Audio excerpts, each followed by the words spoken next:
Okay, well, here, Eddie, so before my mom calls in to unpack this drama, I'm going to run to the bathroom real fast. Okey-doke.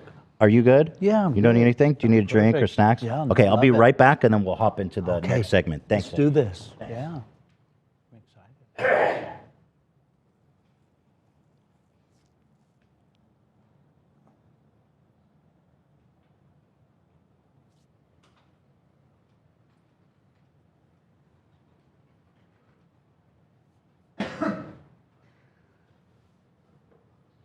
Just make sure my hair looks all right. And oh no. What is this?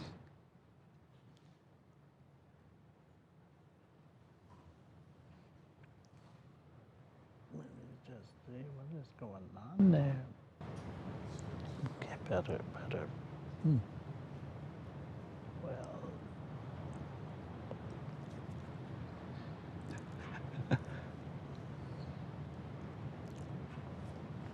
Yeah, burrito there.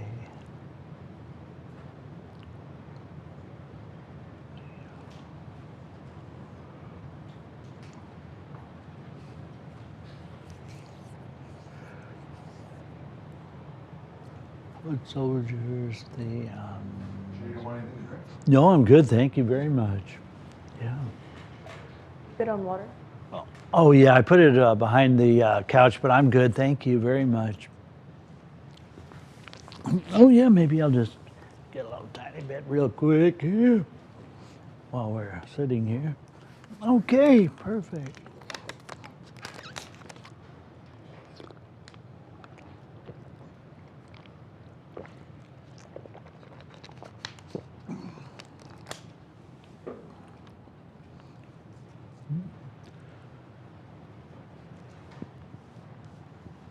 Let's go.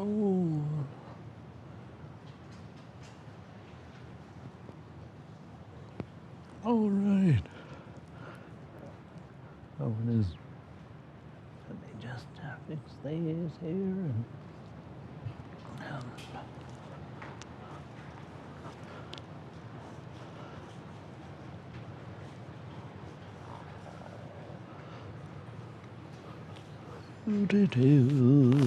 just have to like.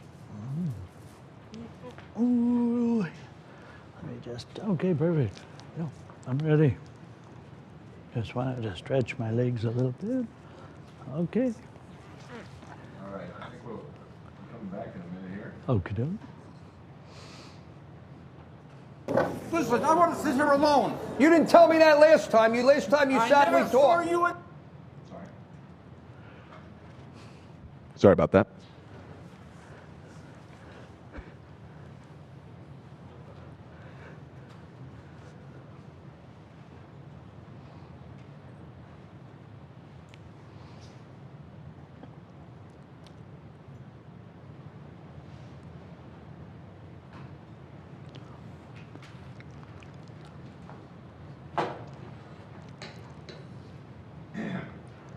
The Foot Soldiers, and who else? Let's see, the Vape Nation, Foot Soldiers. Have a good time so far? Yeah, it's a lot of fun. I'm really enjoying it. It's very informational and learning a lot, and it's really fun to be in the studio with you guys. Chad loves you. Oh, thank you. Thank you so much. Well, I love them back, and I've been mentioning I'm really following the comments, and I'm going to be always saying, yeah, I appeared on the H3 podcast, so go on YouTube and check it out, and I'll try to follow each comment because I do get a lot of people that are asking me to, talking about the H3 podcast a lot in the comments, Cool. and so it's a good tie-in. I really appreciate all the exposure, and it's a dream thing to do, because for a long time I was not blowing up on TikTok. For like 2 years, I couldn't get from 10,000 to 12,000 followers, and then it was only January 17th of my birthday of this year that it started to get a little bit better.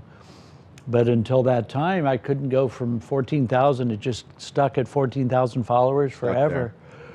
And then January 17th, when I started doing a few shirtless videos, that's when it kind of, now I have almost 70,000 followers, and it's really been phenomenal. And I wanted to keep going because I know this other lady that has like 500,000 followers on there, and she's like, and people that you just don't know how they got 500,000 followers or like 1 million followers. And in the same time I've been on there, because I started right during the pandemic on there, and so I hope it keeps continuing. But if not, it's okay. But I really enjoy the little boost so far.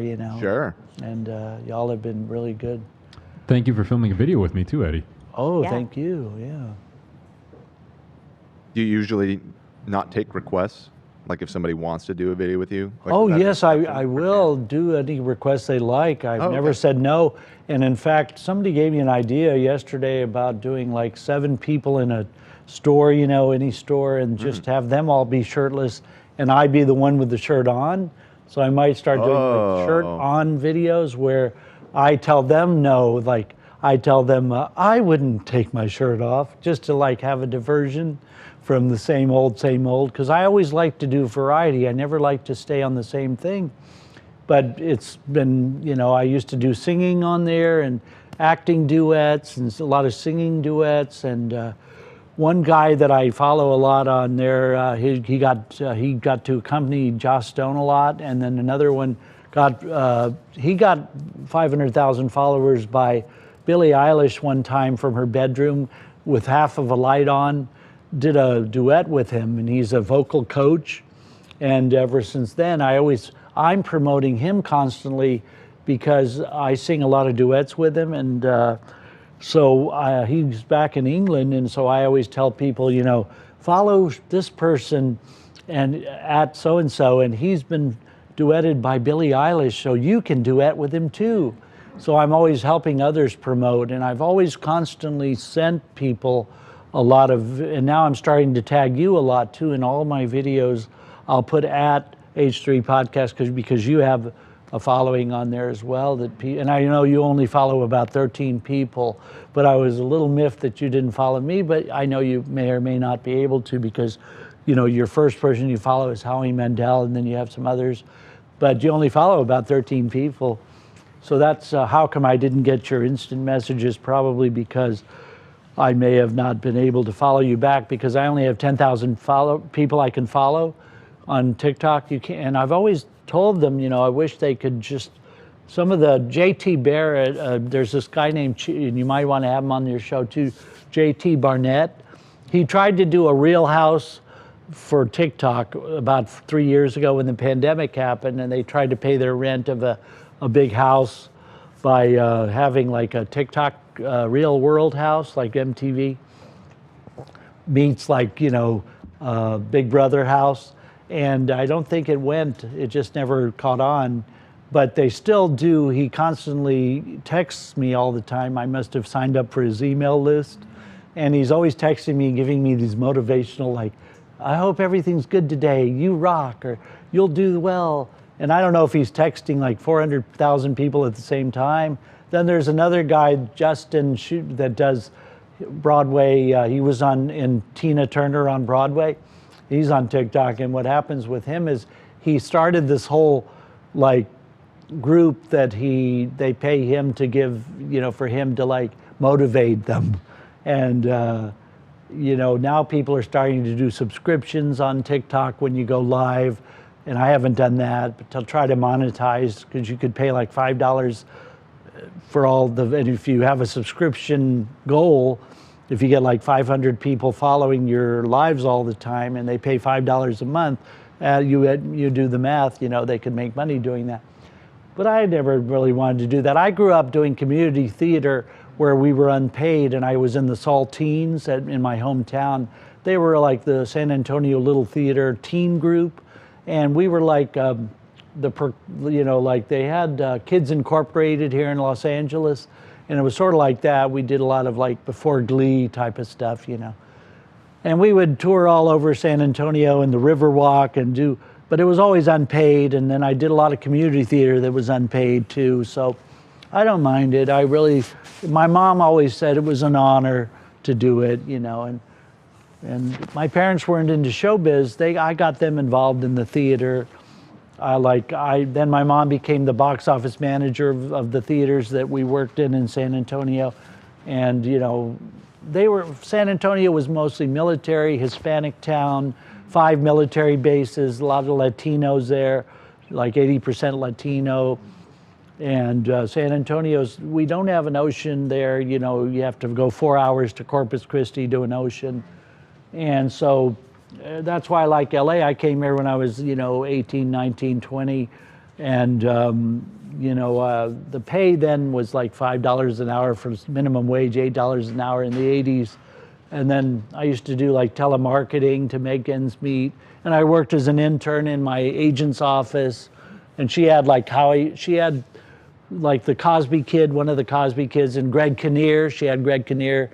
And I would sit in the office and, you know, on a desk and answer phones. And I'd say, artists first, artists first. And my agent liked the way I said artists first. You know, she thought that I was proud of being in that agency. Yeah. And my commercial agent would always say, you know, you're in the receptionist here at the office, and you never know who could come in at any moment, you know. And Greg Kinnear came in one time, and I used to watch him on the primetime channel. It was before the E! Channel. Every day, you know, after I'd get home from either an acting class or my agent's office or whatever it was, telemarketing job, and I'd watch the primetime movie channel. But Greg Kinnear wasn't even signed theatrically with her. She would only take him on commercially. And then he got as good as it gets, and he gets an Academy Award supporting actor nomination. But I asked him while I was on the desk, you know, hey, Greg, I really loved you on your primetime movie channel. And he goes, thanks a lot. And then like, yeah, we would have like the maid that killed Selena, Lupe Ontiveros, and we had like one of the 21 Jump Street kids because she handled a lot of the ethnic talent when nobody in LA in '85 would it was mostly white bread, and they wouldn't handle like blacks, Hispanics, and Asians. But she was like one of the first trailblazers to like have ethnicities in her roster. But back then, you know, it was like, I lived in Beverlywood subdivision, and I was renting a room downstairs in a pool room, you know, by the pool, and right across the street, you know, they would call that neighborhood the jungle, and Beverlywood subdivision was like where the black people didn't go, you know, and like if they crossed the street, they would say, go back to your jungle over there. So it was kind of not as, even though LA has always been good to the ethnics, it was like not always that way. There was still a lot of racism even back then in '85. But we had Malcolm Jamal Warner of The Cosby Show, and Justin Nguyen from 21 Jump Street, and Greg Kinnear. And in our rosters, I used to pick pictures for, like, you know, back then.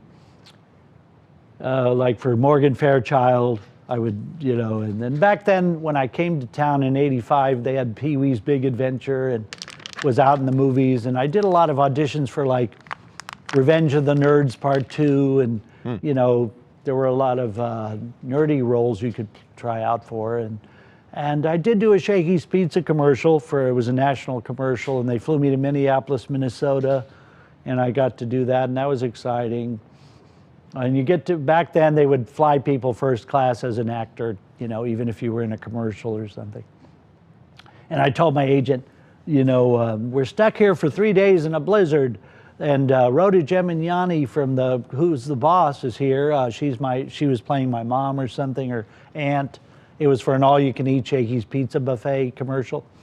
And I said, she was the reason that didn't go longer, and I could have made $1 million doing it and get a Malibu house, was because she had been like she was like the spokesperson for Ragu back in the late '70s and early '80s. So when Shakey's Pizza hired her, they probably realized she was the Ragu lady, and it could have been a conflict, you know. But I auditioned with one of the Mrs. Kravitz from Bewitched to get on that Shakey's Pizza commercial, and it was me and Mrs. Kravitz, the real Mrs. Kravitz, or the last one. They had 3 Mrs. Kravitz on Bewitched. And it was fun being back then in the '85 times, because when I first came to town, because we had the We Are the World had just come out, you know, and so it was like the We Are the World kind of times, you know, and it was fun because back then, you had a lot of the rock and roll, you know, Ralphs and the rock and roll kind of vibe going on in LA. You know, it was really burgeoning. And yeah, back then in the 90s, and I've been here in the 2000s and 2010s and then 2020s, but it's a whole different ball game now with streaming and everything else. Oh yeah. But yeah, some good times. Yeah, I was in a lot of classic movies, Showgirls. I was in Showgirls. I was there the day that Elizabeth Berkley was getting manhandled and fondled by the director, Paul Verhoeven, in a scene we did at Raleigh Studios in Hollywood. It was, back then it was Formosa Studios, you know, or one of those where they filmed Dynasty after they moved it from 20th Century Fox. And I was on Dynasty one time with Blake Carrington on a beach scene in Malibu with I had to hire a German Shepherd dog from SAG, you know, to get like a trainer to bring the dog to the set to get the job. And back then, you know, I played a football player on Married with Children, and a basketball player on Fresh Prince of Bel-Air, and never played basketball or football before. But you know, back then you just threw on a uniform and you played the basketball or you played football. And got to work with Kirk Douglas and Eric Douglas one time when they were blowing up like World War I scenes with landmines. And I couldn't stand it because they were blowing things up around us. So I faked being sick, and I had to go to the med, they had a medic, you know, one of those ambulances on set.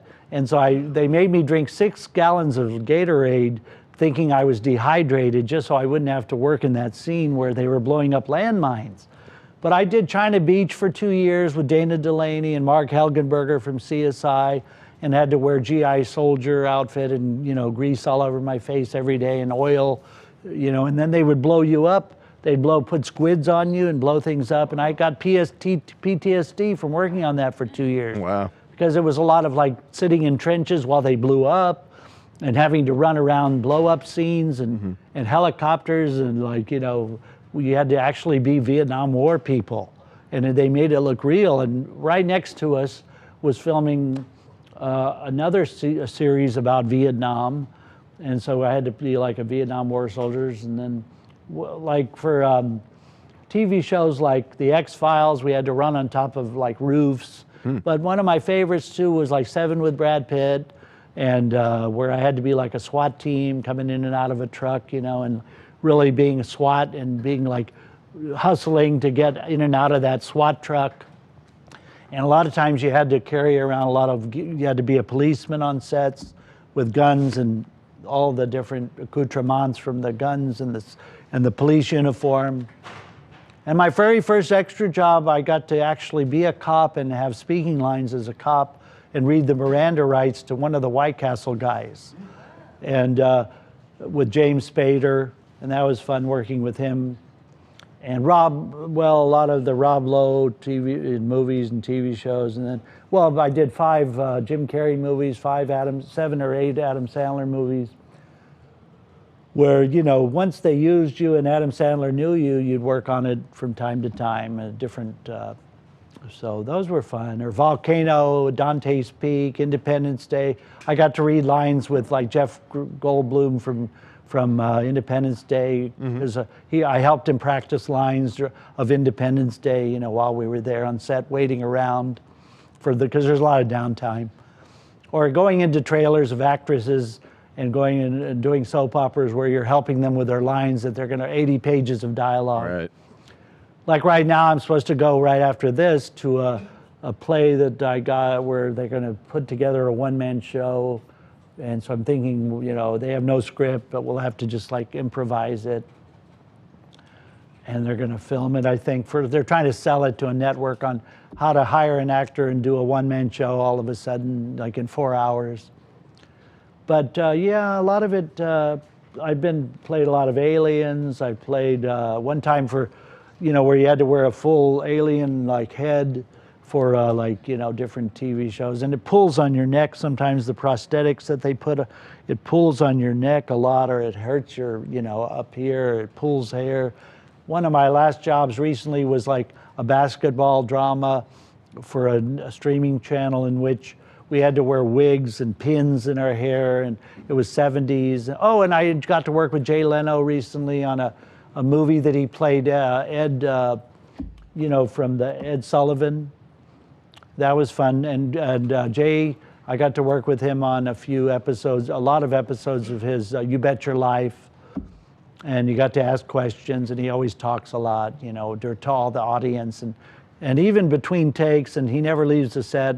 And we're sitting there, and we go on restroom breaks, but he stays there the whole time and entertains people. But my favorite job was on Birdcage with Robin Williams, and there were drag queens that were dancing in between takes, and out in the parking lot. You have hours to sit there and wait till they set up and Mike Nichols, a big director, and sometimes you get to be in scenes that are cut in the movie. And then Robin Williams kept entertaining us in between takes, and he was his mom came to the set, and we got to eat with his mom and him, and he was very serious off camera, but then when he's ready in the set, he was very comedic and constantly on and constantly entertaining us and making sure we're all having a great time. And it was so shocking, the difference when he goes to eat lunch. He's totally serious and with his mom, and serious and totally night and day. He had a personality that was happy one minute and not depressed, but just very serious and stern the next minute, after he's away from the set. And another fun one I did was with Roseanne and Tom Arnold, in which she used to turn her seats away from the set. And her and Tom Arnold, and I got to lay down on a carpet with her, she would put a beach towel down and just sit there on the floor, and we're wondering, she was no Miss Hollywood like we thought she would be, It's just, but that was fun. And the Connors, I got to be in the audience a lot of the Connors, and they recently asked me to be a mascot on on that Masked Singer. Yeah, you had to go in for a wardrobe fitting and go in and be fit, and I think it was going to be for me to maybe double Amber Riley, because at the time I was bigger. And maybe she had a big frame, and they didn't want to disrespect her and have a woman play her that was bigger. So they asked a man to fit into her sizes or something. But I used to work on Glee a lot, and that was fun. I got to work with, I saw you had a picture of Adam Lambert, and I got to do a lot of dance scenes with him.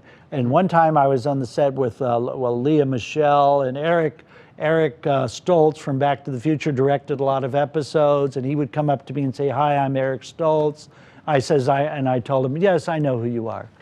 Oh yeah, I adore you and I respect you." And I got to work on a few movies of his before he was going to go. After he had lost the part on Back to the Future Part 2, in the 80s and 90s. But he was a good director and actor from The Mask. But Eric Stoltz directed a lot of Glee episodes, and Glee was my favorite show to work on. That and 90210 and Beverly and the original Melrose Place. I got to work on a lot of Melrose Place, a lot of that. I proposed to Tori Spelling on the set of 90210. No. Don't turn the TV on. She said yes. She actually said yes. It was before she got married, and she goes, yes, right away, no hesitation. Because I said, I really did like her. It wasn't that I just wanted to marry a Spelling. I did like her. I like Randy Spelling. I followed him a lot when he was first on TikTok and as well. He lives in Portland, I think. And recently I've been following Danny Pintaro. He might even come on your show. But he couldn't get past 8,000 followers, even though he's a TV star. And he got mad at TikTok. I thought hit the screen on. Because they weren't giving him enough love. And I went on his page and was telling him about the ins and outs of why I felt similar, and he couldn't follow us. And he was telling me, "Oh yes, that's just unacceptable." But the main beef was that he couldn't get enough followers, even though he was a TV star from Who's the Boss. And I used to work on Who's the Boss a lot with Dan. I got to do a few things with Danny DeVito. I recently worked with Danny DeVito, and one of my favorites too recently was I got to be a cameraman on The Pool Man with Chris Pine. That was one of the extra jobs that I enjoyed, and I got featured recently where I got to be in the movie. It was a shit movie though, it was horrible. But Chris Pine, he's like one of my favorite actors. I got to see him in a play, you know, at the David Geffen Playhouse. And my God, well, Chris Pine from Star Trek, you know, Shatner. And, but I did work with him on that movie, and I thought it was going to be like a funny comedy, but it turned out it was more like a psychological drama. But at the time when we were doing it, you know, it seemed like he should have made it a really funny comedy. But he directed it and wrote it, Chris Pine. It was called The Pool Man. It was recent. That was fun to work on because you got to work with Annette Bening. And you know, Annette Bening, I did the president, I did the American president with her. And well, when you get directed by like Rob Reiner, that's always fun. I got to work on Mississippi Burning with, you know, with Rob Reiner, and of course, you know, Alec Baldwin. That was fun. Poor Alec Baldwin though, huh? What happened to him? But you know, a lot of times when you're on the sets, sometimes you worry about the safety sometimes. And that lady, you know, there was a young girl that didn't kind of put in the bullets properly, or they didn't test them. But Alec Baldwin, when he was saying, you know, am I aiming it right at the camera? Am I aiming it? Am I aiming it?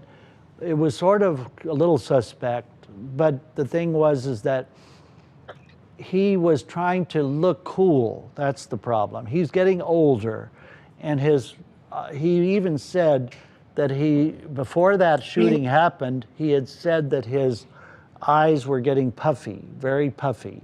And they get very, when you know, you're aging. He was a hot guy on Knots Landing.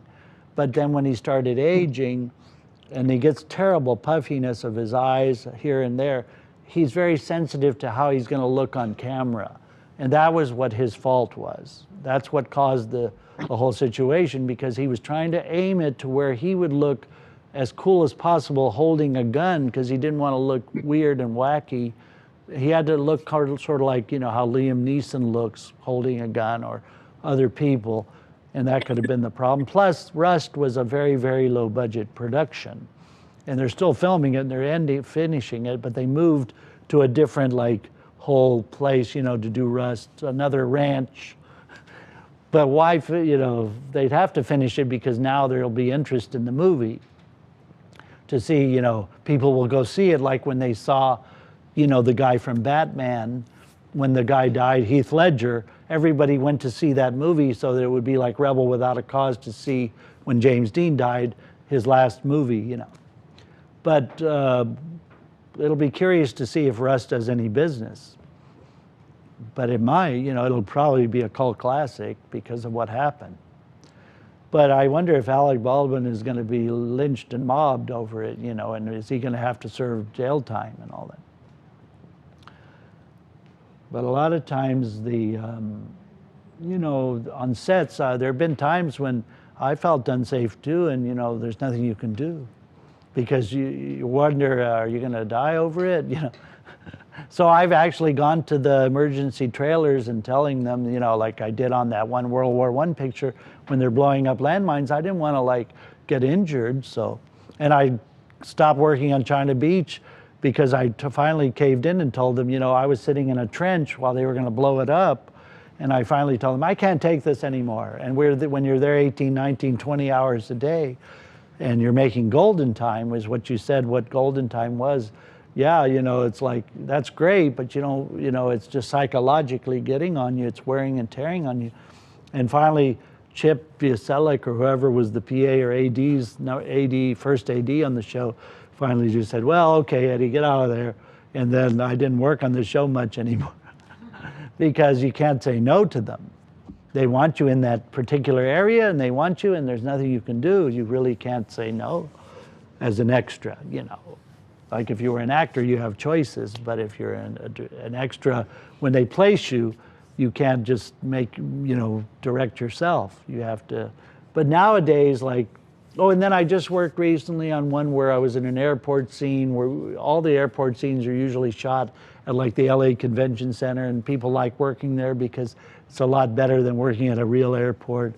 So I just recently did one called Rap Shit that was there. It was called Rap Shit. That was my last job.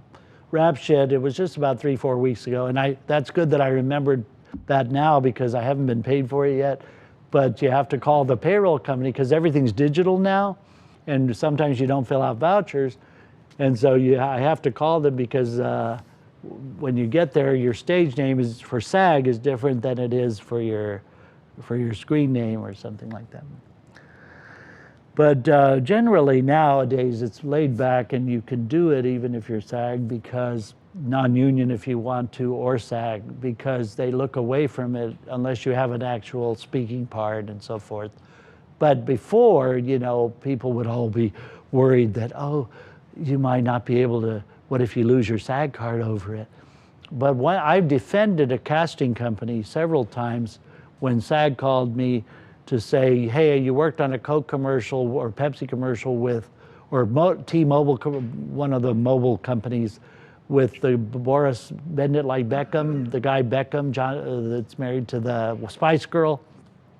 And they called and said, you worked for BTS, and why were you non-union that day? And you know, BTS told them at SAG that there were no numbers, that SAG doesn't increase the numbers of the Screen Actors Guild people to be paid union wages, so the union has to work non-union. But the non-union pay could be like $250 for the day, and the union pay for a union commercial could be $366, so it's not much difference. And for that, you'd rather work than not make zero. And so I defended BTS because even though they don't work me much SAG, still I felt like, you know, they work you at least, and they're hardworking agency for extras. So I told SAG a thing or three, and that shut them up. I told them, you know, there's no numbers, you're not increasing your numbers, and there were no numbers that day, and she told you that originally, and it said in the letter that they sent to me, you know, if you do that, you could have possibly have lost your SAG card. But we were told because there were no numbers that day, that's why you worked non-union. So what is your take on that? And I had to tell them, you know, I defended the people I work with, because it's like, but other extras would not do that. They would chastise that company, and that's why that happened, in order to like think they can just get a SAG pay that day or an upgrade. But if they hire you and you're at that pay, you know, it's not their fault all the time. There is nepotism, there is favoritism sometimes, but not all the time. And I realized, you know, that they had, at least they hired, you know, 500 extras, so they could only hire 100 union, but still they hired 400 other non-union extras. So, like, I had to work Euphoria and all non-union. And when I got there, Zendaya, she had her tennis shoe laces untied for the whole time. I mean, she never tied her tennis shoes. And she was real frumpy looking. Normally she's a glamour puss, but she had to wear, like, you know, really baggy clothes and kind of look frumpy for Euphoria. And we were doing a theater scene where we were in the audience, and I was in the first or second row, and there's, you know, Zendaya, and she's all walking around or sitting on the stage with her tennis shoe laces untied, and I get constantly ribbed for having my tennis shoe laces untied. So whenever anyone says that, I always say, well, I'm like Zendaya, we don't tie our tennis shoes. It's an attention grabber. We don't have to tie our tennis shoes. Why don't you talk to Zendaya about that? She doesn't tie her tennis shoes. But some people don't. It's like, who decreed that you have to tie your tennis shoes constantly? I mean, I get told by a friend of mine who I walk the dog with on Chandler in my home, you know, in Burbank, oh, your tennis shoes untied. And I have to say, like, you know, who decreed? Oh my God, what's going to happen if the tennis shoes are untied? Oh. You know, I don't have to tie them. Why don't you tie them? Or like if I'm on the set, sometimes I'll tell the wardrobe. I get sick of them telling me, oh, you have to tie your tie, or tie your tie. That's how they talk. They just say it bluntly, like, tie your tie. And I usually tell them, you know, I was one of those tie clipper persons that already had a clip, you know, you just clip-on ties. And I don't tie ties. I don't know how to tie a tie. I never learned. I don't care. And so I go like, who is this? You tie it. You're the wardrobe people. What's going on? You go ahead and tie it. They're paying you to be the wardrobe. Could you do it for me? This guy doesn't have a shirt on. Hello, What's how are going you? on? Yes, I'm here. I'm Shirtless Eddie. I do TikTok videos with my shirt off. It's been going viral. So that's why I've been deciding to do it. And that's why Ethan saw me, or somebody saw me on TikTok, one of the crew members here. And how are you? Nice to meet you. Basically, it's just a thing that I do. You know, I've been recently getting more followers on TikTok. So I like it because it's just because, you know, you can be more free in LA, a little more laid back. And also I lost weight. I lost 33 pounds in 3 weeks on the Feel Great system. And so I figured I want to show my before and after pictures. I really do. And so I lost weight. I was 269 pounds when I started 3.5 weeks ago. Now I'm 237 pounds. And my goal is to go to 200 or 198. But also I'm curbing my diabetes, my cholesterol, my blood sugar went down, my high blood pressure. I have more energy, more stamina, more confidence. And it's all because of one drink you drink in the morning. And then 10 minutes before you eat a meal, you drink another little drink. And you can eat 2 meals a day. But I did fast. It's like Yom Kippur.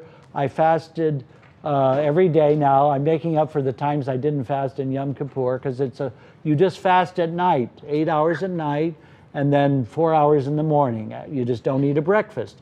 But at 1 p.m. or 5 p.m., you can eat your breakfast if you want. And you can eat, it's food freedom. And so, you know, it's a little drink called the Feel Great system. I met somebody on TikTok. I saw their videos. And he used to run or be the CEO of like Herbalife or some company. But Unicity, they're called Unicities. I thought they were Unicity, but they're called Unicity. Balance and Unicity, Unamate. And it's the yerba mate plant from South America. It's all natural. There's no sugar in it. It's 360 times more chlorogenic acid that's found in coffee. And I don't drink coffee. And I used to drink hot tea or cold tea. I don't drink coffee. So that's why the chlorogenic acid is burning my fat. It gives you stamina. It's willpower in a packet. And it's only $5 a day. And now everybody on TikTok is selling it. But I didn't become a distributor. I'm just a raving fan and actor and singer. And so I lost weight on it, and I can fit into some clothes that are for the wardrobe department because they're all low budget right now. And they don't really have sizes over like a 42 or 44 waist. And now I can fit into shirts extra large, and before I was a 2XL, just 3 weeks ago, 4 weeks ago. So it really works. And it just burns off your fat while you eat foods, and you still lose weight.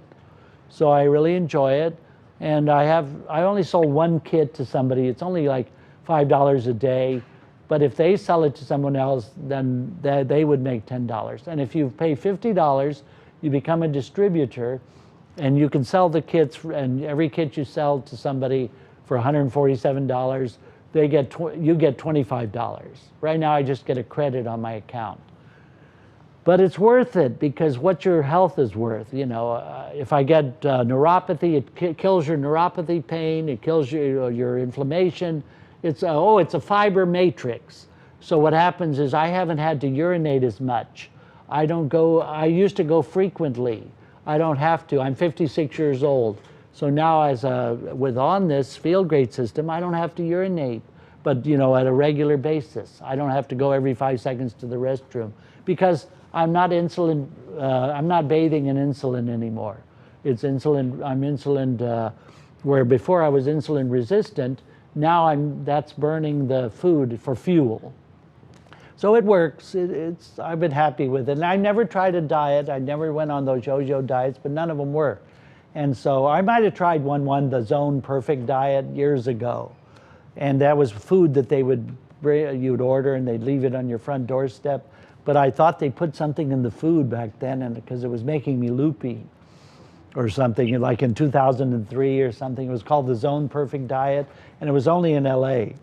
And it was like, you know, before they had like the meal kits or meal plans, like, you know, now they have the Martha Stewart's and the food meal kits now that you can either cook or have them like TV dinners that you throw in the microwave, or the air hydrators or whatever they're called. And so now I really like it. It's called the Feel Great system. And I just put the website on my little bio in TikTok. but I don't really push it that much. There are other, and it's just 2 boxes. You get 60 days of the Balance Fiber Matrix, and you get 30 days supply of the it's a herbal tea, not a herbal tea, but it's like a lemon tea, and you can choose your flavors, lemon tea, or you can have black like coffee, or you can have ginger citrus. For in the morning, you just drink it in a little shaker bottle, and you don't have to even use a blender. You just take the packet and you throw it in the little thing, and you sip on it whenever you feel hungry. But it curbs your appetite and it extends your fast. And it's like every day is Yom Kippur, because I only fast for 8 hours at night when I go to sleep and 4 hours in the morning. And then I can eat anything I want at 1 o'clock or 5 o'clock. It's food freedom. But it also helps I'm not going to have a heart attack now from diabetes. And soon I'll be off of metformin and glipizide. So the pills, instead of taking the pills when you drink the drink, it helps you and allows you, all these people have been off of the pills now, of the glipizide and metformin.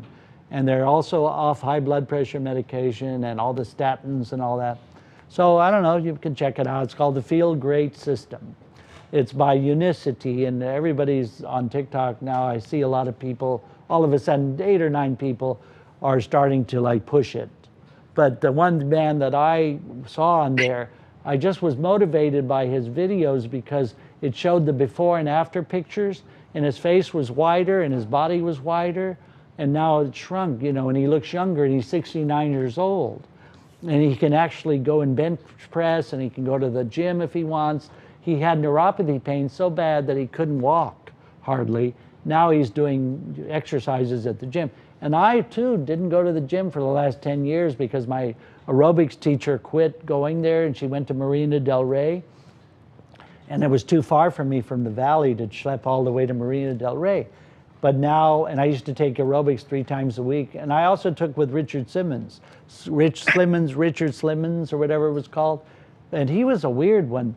And I love him to death. But when I worked, when I went to his studio to work out, he had 2 female bathrooms, which is okay with me. I don't care what they do. But it was just more, you know, he was catering more to women. I understand that. But he did have a lot of men in there too that would take his aerobics. And I would wear short shorts when I would go to his classes, sort of like, because bikini shorts, just because that was what he was dancing as. And we would like dance around to like, back then it was like, you know, like, there was the Christina Aguilera Cher movie just came out, so we would dance a lot to the songs from that movie, burlesque, and but basically Richard Simmons he went out the door. I don't know if you could get him in here, but he where did he go? He disappeared. He kind of went wacko.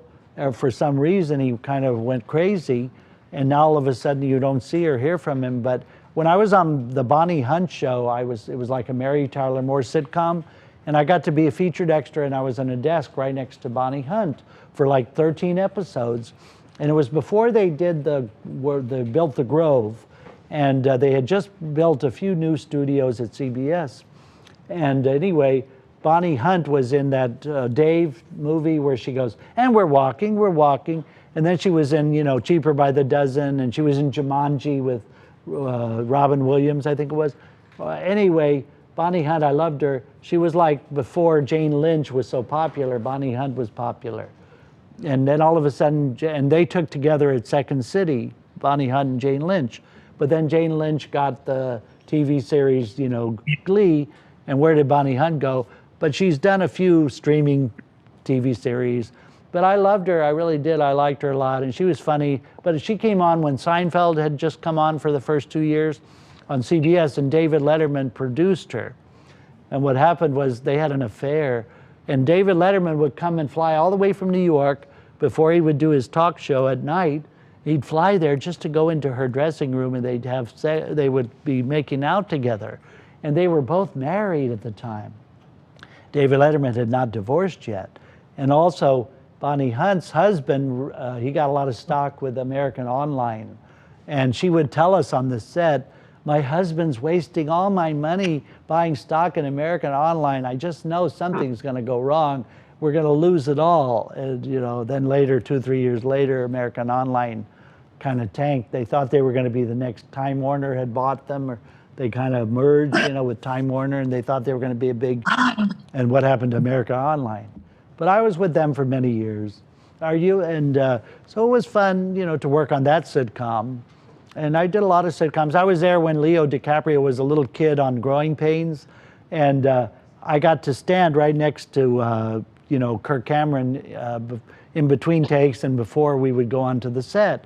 And Kirk was so jealous of Leo DiCaprio. It was seethingly upset that Leo was taking his thunder. And then Kirk fired his then on-screen girlfriend because she was a Playboy centerfold, and Kirk was too, prim and proper. And he was just getting into the Pritikin diet.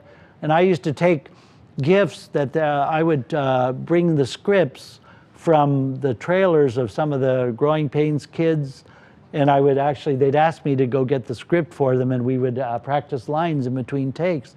That was a lot of fun. Or working on Growing Pains, that was fun. And yeah, those were the good old days. But recently I've done a lot of TV shows and movies. It's just that they only do 8 episodes of these streaming shows, so you don't get a chance to really, get to work on it long enough. You might only work 1 or 2 episodes, when before they would do 39 episodes. But I did do Grey's Anatomy a lot. I worked on that show a lot recently, and through the years, I got to do their 200th episode with Patrick Dempsey.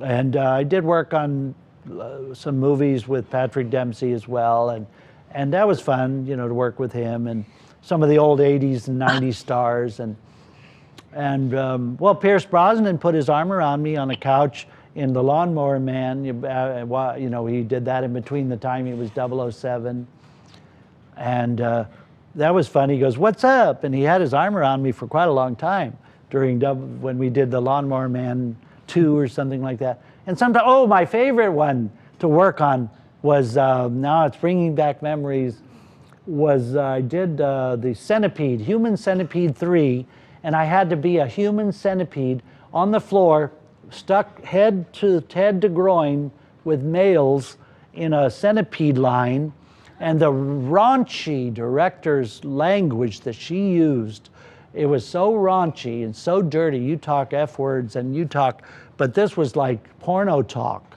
the way she was talking. And it was so raunchy that Eric Roberts off screen was laughing about how raunchy it was. I mean, he was just laughing his head off because he produced, I think, Centipede 3, but we had to be human centipedes, and that was fun to be like head to butt, and they go, get in there, put your head next to that butt. Get in there, and then and don't move, and put your head closer to the butt crack, and they would talk so raunchy. The dirty and director was getting into all, because that movie Human Centipede, the dialogue in the script, if you watch that movie, is very raunchy, dirty talk, and I think but she really got into it, the female director, from that movie, and sometimes the directors. They get into that. I played a bouncer one time on a C. Thomas Howell movie, and it was that particular director kept calling me a couple of times back because he liked, and don't look like a bouncer, but I got to tell people, stand back, don't be around this velvet rope. Nobody gets around this velvet rope or whatever it was. And I had to have dialogue. They just threw you dialogue, or if you're in a bar scene, they might throw you some dialogue. But I have found that when you're an extra, if you're in the right time at the right place, you get more lines than you do when you audition, really.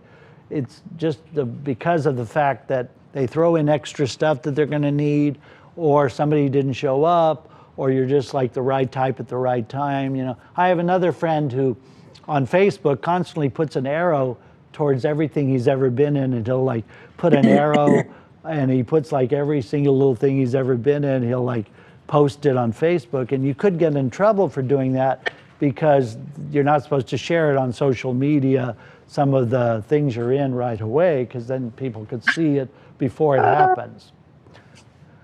Because Rosie O'Donnell got in trouble one time on her talk show, or she didn't get in trouble, but they got very upset with her when she revealed she spoiled, no spoiler alert, for Fight Club, the movie I was in with Meatloaf, and we were shirtless in a Fight Club scene, and she told the audience before the movie came out all the whole synopsis of the movie and how it ended, and the studio got upset, and I think Brad Pitt got very upset with her over that. But she kind of divulged that she didn't like that movie, and what's really weird is she's into she's into the fighters, you know, the UFC. She'll watch the UFC fights all the time. So, but back then maybe she just wasn't into UFC at that time. But see, Fight Club was very violent in her opinion about the, you know, people getting all beat up and abused and bruised up because of the fact that they were bullied, you know, as part of the joke on the Fight Club, or the thing that they were told to do their assignment. So that was, and I used to watch the Rosie O'Donnell show, and of course, when she came to LA, I watched it, but I understand that she got into some squabble over the fact that she revealed the ending of a movie before it came out. But, you know, that's the way it is. She's a nice gal. She follows me on TikTok, Rosie O'Donnell, and, you know, there's other people that I've helped. I used to push her merch line. She did a t-shirt line called Rosie Freakin' O'Donnell. And the merch line was made by sniffapickle.com/Rosie. So like I'm doing with the shirtless videos, I used to do for Rosie O'Donnell. Countless people, I would go and say, hey, what do you think of Rosie O'Donnell? Could you say Rosie freaking O'Donnell on camera? Just say, hey, I'm mesmerized by your shirt. What does it say? Rosie freaking O'Donnell. And I would get like maybe 400, 500 people to say, hey, I like your shirt. What does it say? And they would read what said on my shirt. It said Rosie freaking O'Donnell. And a lot of them thought that she was Roseanne Barr. Or, you know, and I had to tell them, no, she's not Roseanne Barr, you know, type of thing. But I used to push her merch line a lot. And that's why she followed me, because a lot of the people that saw that I was pushing her merch line would like say, at Rosie, at Rosie, at Rosie, on my comments in my posts, because countless people I would push her merch line. And then when she did the L word, and she got to do a bowling scene, she didn't even have me come on as a bowler. But I did get speaking lines on a bowling movie with one of the guys from, the French guy from, you know, from the Entourage, one of the Entourage kids, guys. I was doing a bowling movie one time, and it was like an independent movie. It wasn't a bowling movie, but that was our scene. And the director happened to be from one of those old NBC dramas, like The Profiler or something like that from NBC, and she liked me. She was a blonde lady, and she just happened to like me. Sometimes the directors, they just get a feel for you when you first walk on to them, and they kind of like you. But she seemed to like me for some reason, and then she said, Eddie, you're going to have speaking lines today. I want you to say this and this and this.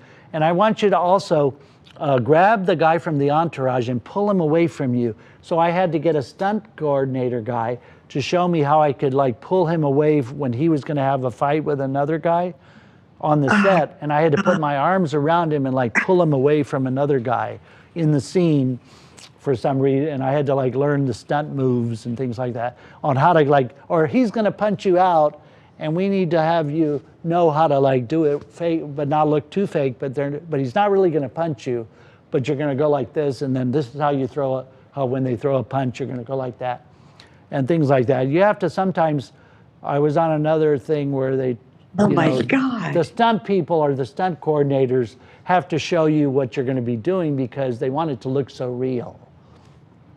And so that was fun working with one of the Entourage guys. And then one of the guys from White Castle, the movie or whatever, Keenan, the one about the two guys, Kulam and Kumar, or what's his name? Kulam, Harold and Kumar. One of the Harold and Kumar guys, one time I was a cop and I had to put handcuffs around him and like put the actual handcuffs on him and like give him the Miranda rights, and then I had to like lock the key, the director said, and put them on him, and then put your little key in there and make sure they're real tight. And he was like freaking out because I put the little handcuffs on him. the guy that was one of the Harold or Kumars. He wasn't freaking out, but he was like playing with me to make it look like it was like a fetish thing, and like he was like maybe traumatized by maybe in real life he had had sex and he had the little handcuffs thrown on him for sex scene or something, and maybe that brought back sense memory because he was trying to be a dramatic actor and that kind of thing. Who's this over here? There's somebody over there with a Mickey Mouse and he's got his shirt off. And so is basically, are you the mom of Ethan? Are you Yes. Ethan's mom? Oh, very Yes, nice I'm to meet you. Mom. What city are you in? I'm in Woodland Hills. Oh, Woodland Hills, California. Very good. So we're just waiting for Ethan to interview you?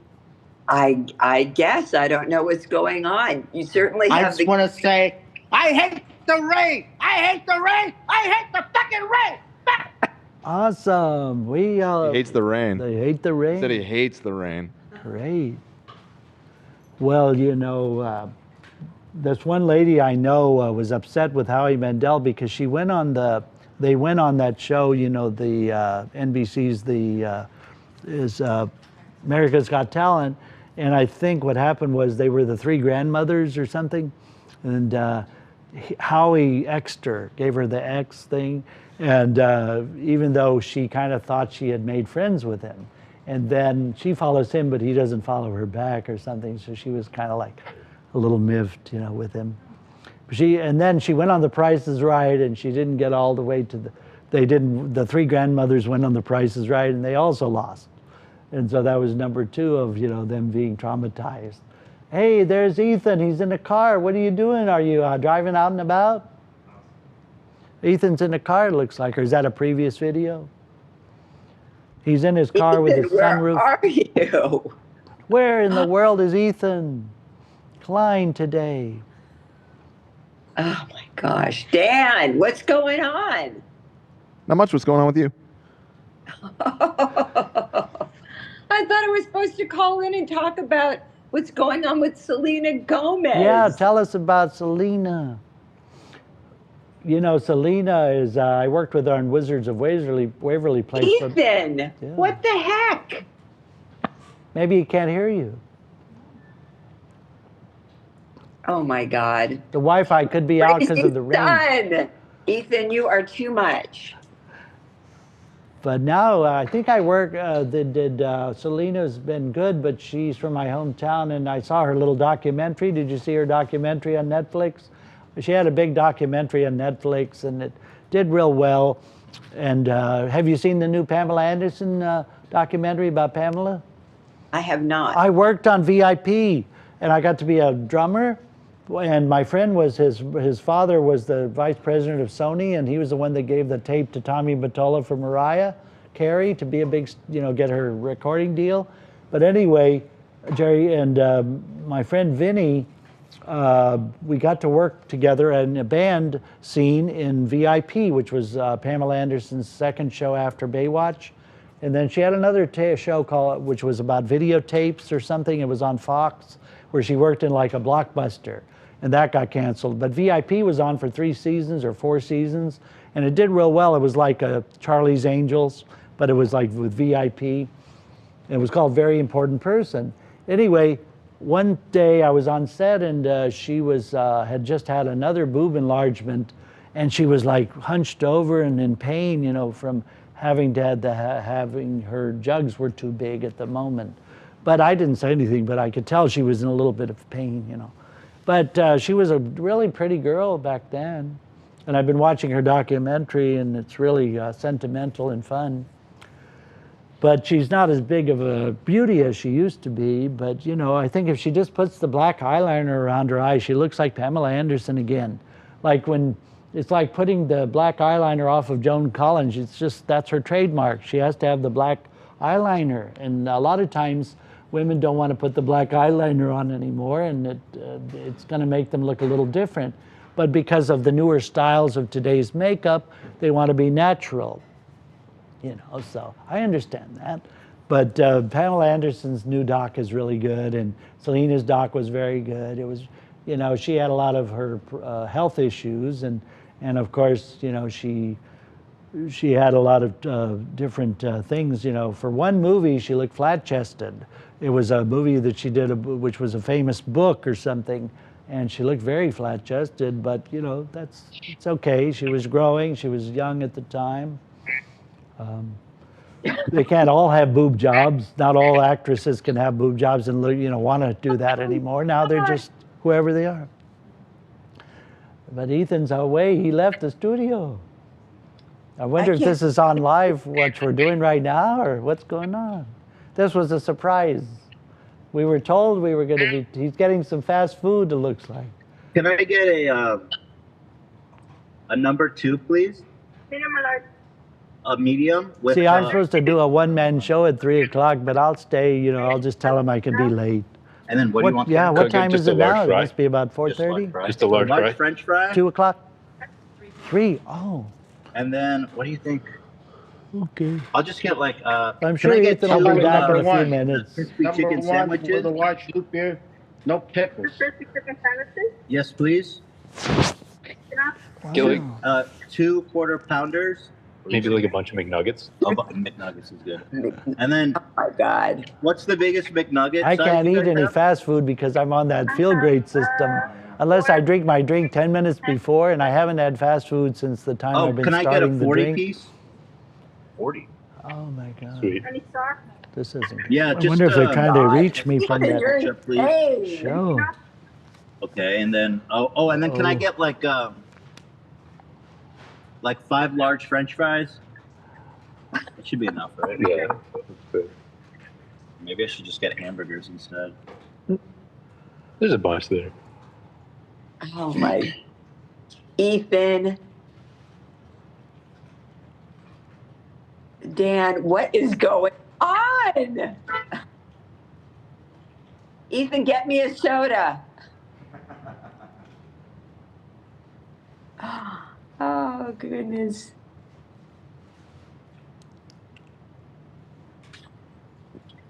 Is he actually going through a drive-through right now?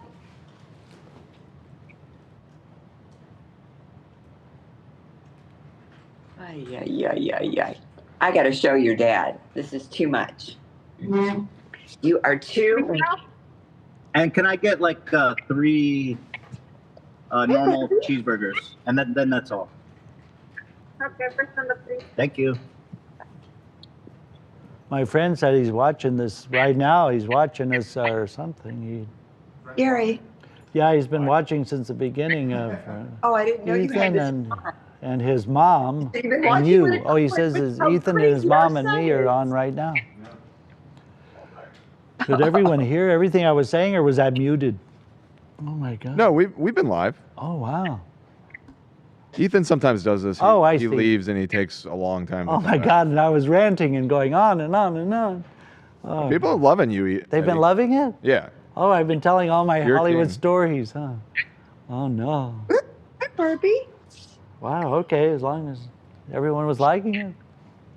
Your sweetheart. Want to see my dog, my beautiful dog?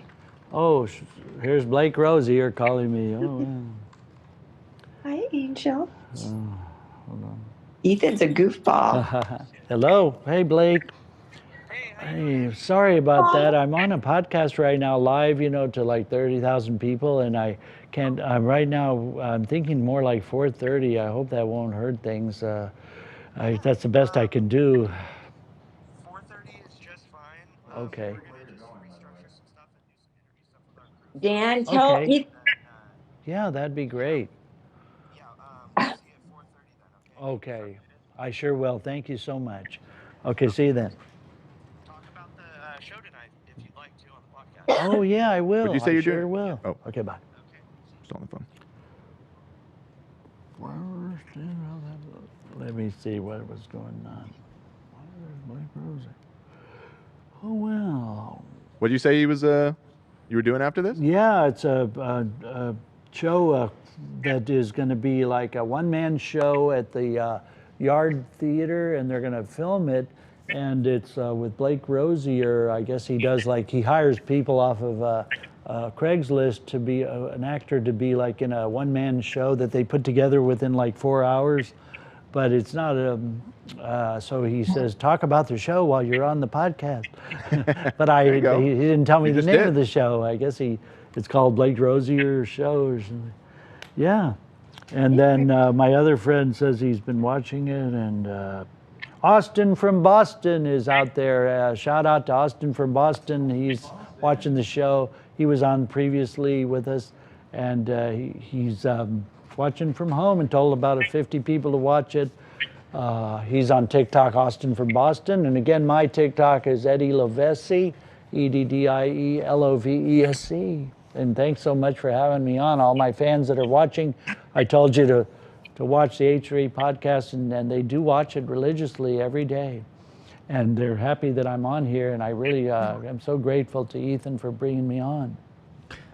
And it's nice to meet his mom, and she has other fans. And, Chat loves you, Eddie. Everyone loves you. Oh, thank you, Yeah. Chat.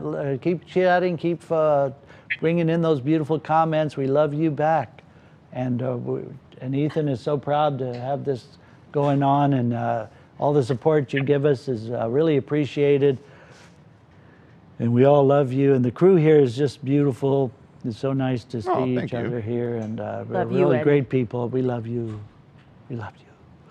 I love listening to all your stories. Oh, thanks. I went on into tangents thinking we weren't like filming live, but yeah, I could just go on and on and on.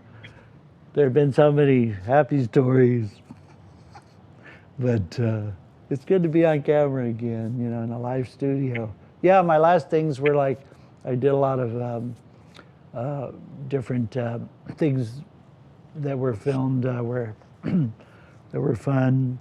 Yeah, but I don't know if you want me to mention their name, but I did some Darmans.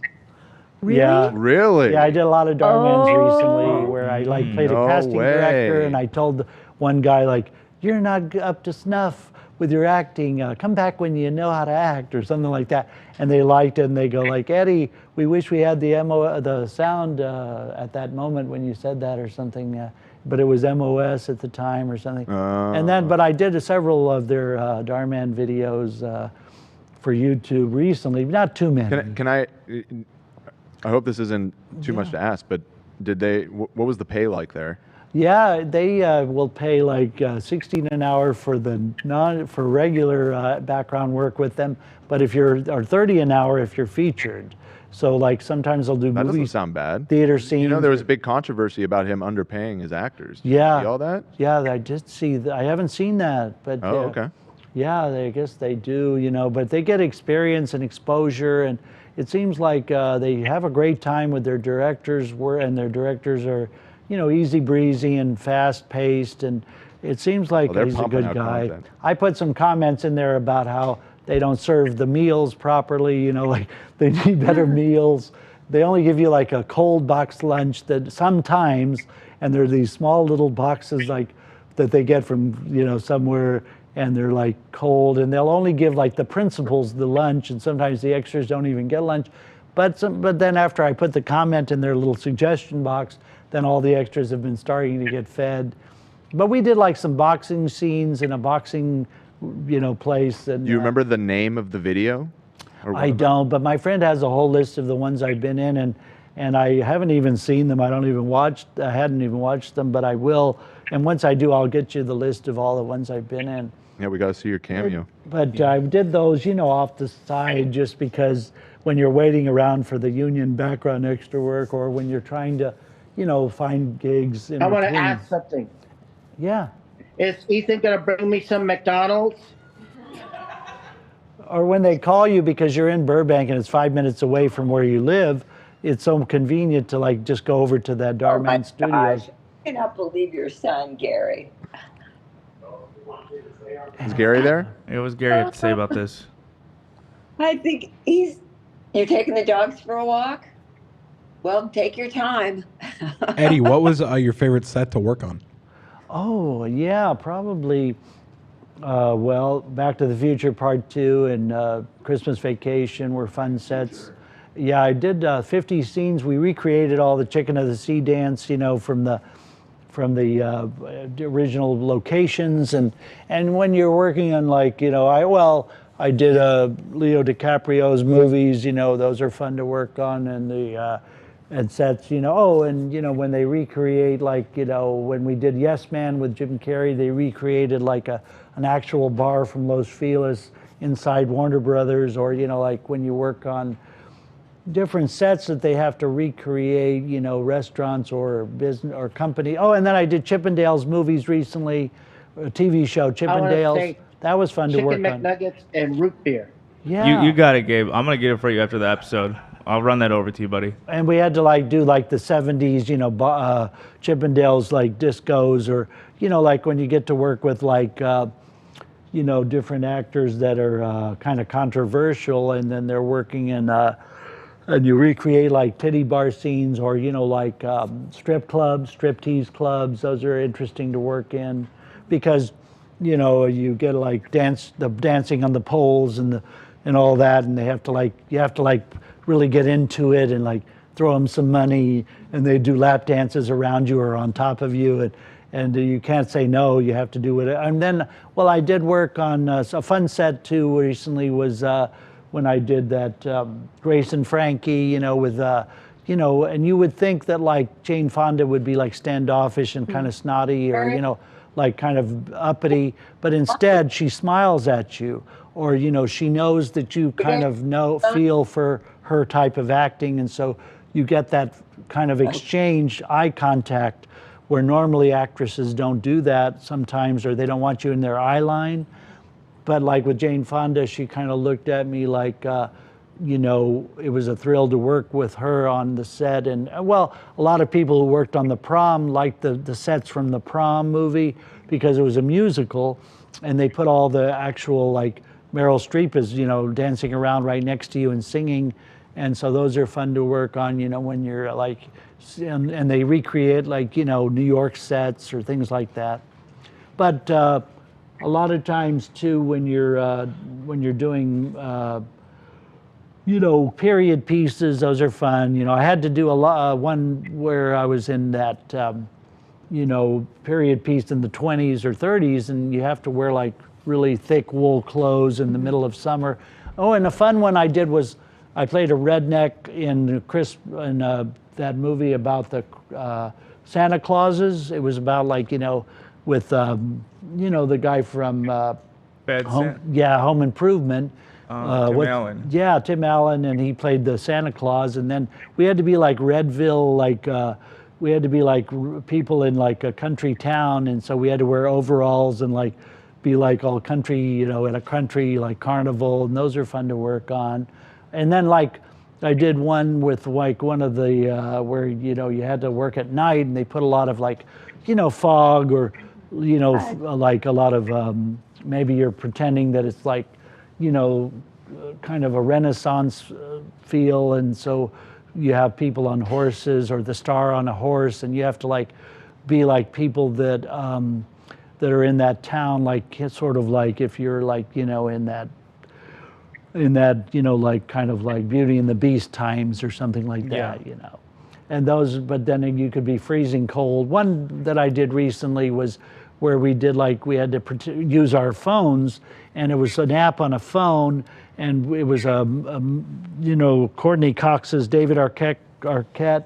It was produced by him, and it was a TV series or a movie in which we had to like actually like be like we were. They would like, you know, do like the Jim Carrey from like, you know, Batman Forever type of thing, where they kind of got into your mind because you were on a phone, and the app told you what you had to do. Oh, and that's so, interesting. And all the people had to like point their camera at a dead person's body that was on the shore of the ocean, and we had to work in Malibu, let's say, or, you know, if you work in a Malibu mansion, those are fun sets to work on when you're like in party scenes, and you're, you know, a friend of mine who looks like Sylvester Stallone, he's a younger version of Sly Stallone, had to do like, you know, you had to be like different movies where like, you know, you'll get to do scenes, you know, where they might be like making you like a pool man or pool boy, or, you know, like things like that. I'm still curious about Wizards of Waverly Place because Oh, that was yeah. my favorite show growing up. Yeah, that was fun to work on those great sitcoms, you know, that are, they're very good and, you know, they have a lot of, oh yeah, and I did a lot of the iCarly's and the, Really? and all those Nickelodeon shows, you know, like iCarly or different shows like that.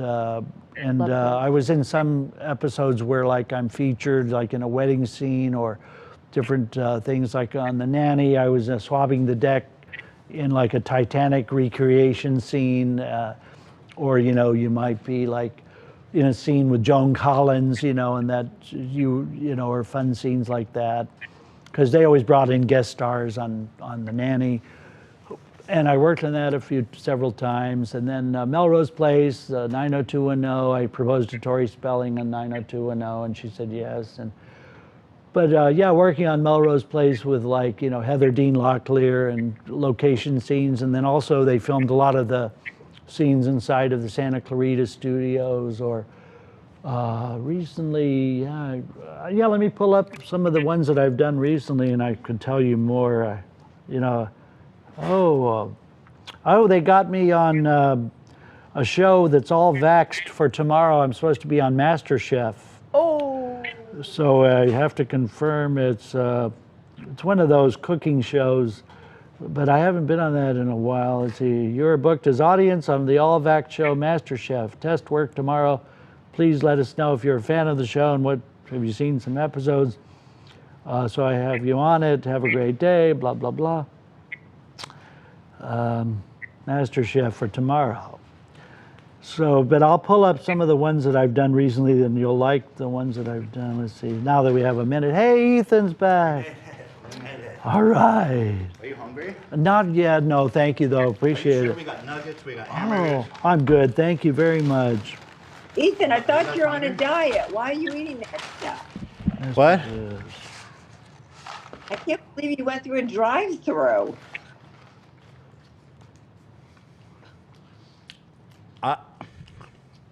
I trust Eddie, ultimately. Oh, thank you so much. Yeah, The thing had is, fun. I went to the bathroom. Uh-huh. And you started riffing. Oh yeah. And I was captivated. Oh, so was the yeah. audience. Oh wow. And so. That's so interesting. Wow, thank you for doing that. I appreciate Thank you, that. Eddie. Oh my for gosh. entertaining us that whole You time. are so- That was amazing. And here I thought I was just talking to the crew. No, it was live the whole time. Oh, But it was so interesting. thank you. You have so much inside information. Oh yeah. Well, you know, it's been a pleasure working with you here and being in the studio with you. It's so much fun. It's incredible. Thank you so much. And by the way, Yeah. Oh, you guys want some McDonald's? I got so much for everybody. Just come help yourselves. Thank you. I got crispy chickens if someone doesn't want. I got like a ton of nuggets.